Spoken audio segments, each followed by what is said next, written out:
السلام علیکم ورحمۃ اللہ وبرکاتہ۔ وضو کا طریقہ سیدنا امام حسین رضی اللہ عنہ سے مروی ہے کہ میرے والد گرامی حضرت علی بن ابی طالب رضی اللہ عنہ نے مجھ سے وضو کا پانی طلب فرمایا۔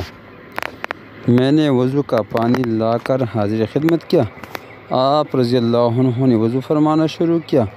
آپ رضی اللہ عنہ نے پانی میں ہاتھ ڈالنے سے قبل دونوں ہاتھوں کو 3 دفعہ دھویا، اس کے بعد 3 مرتبہ کلی فرمائی اور 3 دفعہ ناک صاف فرمائی۔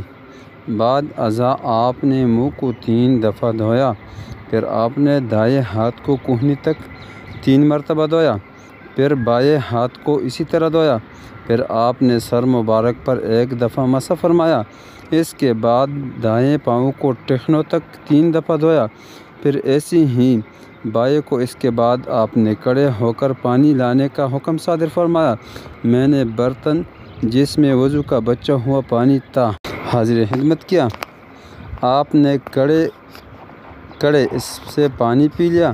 میں حیران ہوا تو پھر آپ نے مجھے دیکھ کر ارشاد فرمایا، حیران نہ ہو کیونکہ میں نے آپ کے نانا جان کو ایسے ہی کرتے ہوئے دیکھا جیسے تم مجھے کرتا دیکھ رہے ہو۔